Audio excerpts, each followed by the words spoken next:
Wanna be Ryan the Great, and today we are reacting to the Eagles versus 49ers. The Eagles are going to the Super Bowl. I am so thankful and grateful that the Eagles are going to the Super Bowl. They will be taking on the Kansas City Chiefs on February 14th. I don't know if I'm streaming or what I'm doing. We'll have to see. I'll let you guys know what I'm doing for that game. But let's just get right into it. But before we get right into it, guys, make sure you subscribe and post notifications on. Also subscribe to my brother Living the Great Vlogs. Make sure you go subscribe to my second channel at Ryan the Cod Great. And make sure you follow me on Twitch at Ryan the Great Podcast. Without further ado, ladies and gentlemen, let's get right into the video. So starting off with the Eagles, obviously we always start off with Jalen Hurts. Not the best game for him. I will admit, only 60% of his passes completed. He did overthrow A.J. Brown on a touchdown pass. I do think it could be because the Eagles didn't throw much in the first quarter, so he could have been cold for the rest of the game. That's the only really excuse I can give him. But, yeah, there were a lot of throws that he could have made. He did run really well. In the second half, that 600-pound squat came in handy to help him get the first down diving. He was sliding, made sure he did not get hit. Very glad about that. He knew it. He was... not injured. Oh my goodness, breaking news on the spot. Brock Purdy out 6 months with a torn UCL and is seeking medical opinion about whether he needs surgery. Oh my goodness. The season's 8 months, or the off season's going to be around, I guess around 8 months, something around there. Reaction on the spot? I still think they should bring him back, but that's my opinion now that I know this. But either way, the 600-pound squat came in handy. He slid well. But in 2 weeks, he's got to get ready to throw a little bit better, especially against Justin Reed. That's just the way it's got to be. Now we're talking about the run. Just don't just look at the stats when it comes to the run now. The first half, the run was absolutely awful, I will admit. I do think the play calling was really bad when it came to that. The Eagles definitely should have stopped calling it and threw the ball a little bit more. It is what it is. But in the third quarter, where it was the most important quarter, the Eagles had to drain the clock to make sure the 49ers did not have enough time to score. It was the most successful and it was the most important quarter, and the Eagles were able to get it done in the third quarter. So I do think it was a success against the 49ers. Sanders, 3.8 yards per carry. Gainwell, only 3.4 yards per carry. In the fourth quarter, the Eagles did overuse the run a lot. Obviously, they had to. The game was over, and they wanted to drain the clock. So they're not going to throw the ball. They're not going to be the Falcons. But if the run was the highlight of this offense and the 49ers were the number one team against the run this season, I'll take it. Now I move on to the receivers, where not the best game, I will admit, not the best game for the receivers, but I do think Hurts did not have the best game throwing-wise. Obviously, only 60% of his passes were completed. But A.J. Brown, nothing special. 4 catches, 28 yards. I'll give him a pass because Hurts did overthrow him on that touchdown. He probably would have had over 100 yards. But he did drop a slant route, which is his best route, so I did not like that. It is what it is, though. Nothing special. But once again, I'll give him a pass. Devontae Smith, I don't care that he only had 2 catches for 36 yards. He had that one-handed catch. It wasn't a catch, okay? We all know it definitely was not a catch. But we don't talk about that. The play was not supposed to go to him either way, though. It was supposed to go to Gainwell, but the 49ers covered it really, really well. The play was not supposed to go to him, and he, I guess, made a play, quote-unquote. But, yeah, he was able to somehow make sure the 49ers could not challenge that play. But he did help kill the clock in the third quarter with a key third down reception. So I don't really care that he didn't have the best game catching wise or receiving yard wise. He did have some nice plays that helped the Eagles out. Quez Watkins, absolutely nothing. Moving on, Dallas Goedert. He didn't really get much of a chance to do anything. 5 catches for 23 yards.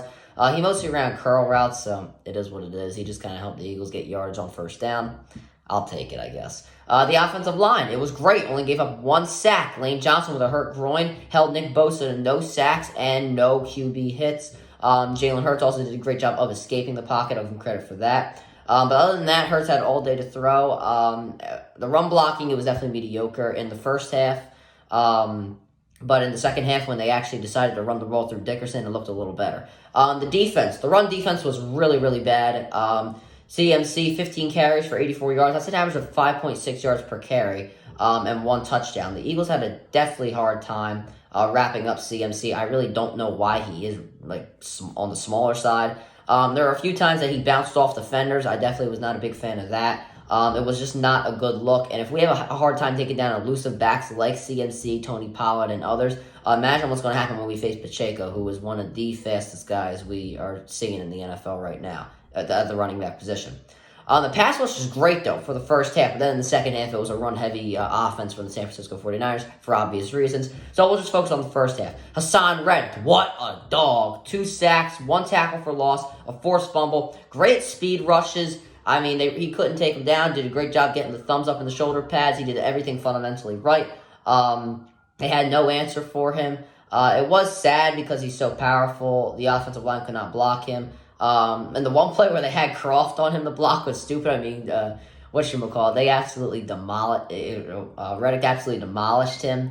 And forcing the fumble was used when the 49ers were driving. Unfortunately, it did result in Brock Purdy getting injured, so it is what it is. Suh, I thought he had a pretty good game. Now, he only did have 2 tackles. He did have 2 quarterback hits, which did knock the 49ers out of any chance of gaining any momentum in the third quarter. So while on the stat sheet, it really doesn't show that he did much, when you watch the game and you see the impact that he did make, I think he had a pretty good game. T.J. Edwards, I'll say an average pretty good game. He made some tackles on CMC, which was his job, so anybody that does their job will get an okay from me. But goddamn, bro, Kazir White cannot cover to save his life. I mean, I know he's not a cover linebacker, so I'll give him that. But come on, man, at least put some effort in covering CMC. And not just tackling him after the catch. He didn't really look like he cared about covering him, just getting the tackle. It is what it is. The secondary for the first quarter was fine. They didn't do anything wrong, but they didn't do anything spectacular either. It is what it is. Then when Purdy got hurt, they didn't really have to do much for the rest of the game. They did hold Deebo to 3 catches for 33 yards. I'll take it. It is what it is. I don't really give my opinion on the offensive play calling or defensive play calling, but I'm going to talk about the offensive play calling. In the first half, the run was so bad. I mean, the 49ers were the best run team in the NFL, and we just consistently ran the ball for 2 times, and then we would throw it on 3rd down and long, and would go 3 and out. It just wasn't working. I'm not sure why Steichen kept calling it. It is what it is. And then in the second half, where they started running the ball through Dickerson, which is what I've been saying to do for the whole season, it started doing better. They started doing better in that category instead of just running the ball up the gut and giving Kelsey absolutely no help whatsoever. The bottom line, not the best performance from your quarterback, but the team did step up like the rest of the team. The defense, the pass rush, and the offensive line did step up to the plate to help the team win. And now we're going to Super Bowl, so I mean, can't get any worse than that. Next we'll talk about the 49ers. I mean, the quarterback situation is a shame for them. I mean, to the point where your running back, who was your best player on the team at that current moment in time, was the quarterback. I mean, that's really all you have to say, and that's how bad it got.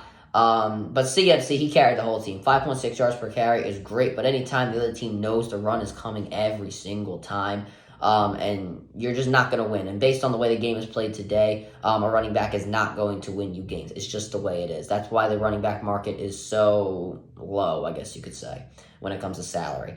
We're not even going to talk about the receivers. They did absolutely nothing. Kittle, I mean, he really never got a chance. Johnson couldn't find him on open routes. Same with Jennings, Deebo. I mean, I honestly didn't. At the end of the game, I thought he had 1 catch. I didn't even know he had 3. It is what it is. The defense didn't have anything really to work with. When the 49ers, special teams put the Eagles like on the 10-yard line, the 15-yard line. The 49ers defense did do a good job of stopping the Eagles. I thought the secondary played pretty well in those spots, but I mean, other than that, the offense really didn't give them much to work with. When the Eagles did have short field, the defense really didn't have much of a chance, and the stars really didn't show up. I know Bosa was banged up in the middle of the game, but if you're out there, you got to play well. The secondary really couldn't do much because they really didn't have anybody to guard because the Eagles were running the ball the whole time. Warner did not have a good game. There were a few plays where you just saw him standing there. Greenlaw getting penalties for punching the ball. I guess it's boxing. It really doesn't make any sense to me. Bottom line, losing 4 quarterbacks this season finally caught up to them. And now you've got to make a decision. Purdy, Lance, or Garoppolo. Now that we hear the news on the spot that Purdy is going to be out for 6 months. You probably will bring him back with another quarterback. That'll most likely be Trey Lance. Garoppolo is on the last year of his deal. That's probably what you should do. I don't know if that's what they are going to do. John Lynch, I think he is number 2 in my Executive of the Year awards. It should be Howie Roseman number 1. I don't care what anybody says. But it's definitely going to be a big offseason move that's going to get some mainstream attention. Not everybody's going to like it, but you got to do what's best for your organization. I really hope it's the right one, because what I say is normally right. But that'll do it for this video, guys. Make sure you subscribe with your post notifications on. Go subscribe to my brother Ryan the Great blogs. Go subscribe to my second channel at Ryan the Cod Great, and make sure you follow me on Twitch at Ryan the Great Podcast. And as always, Ryan the Great out. Peace.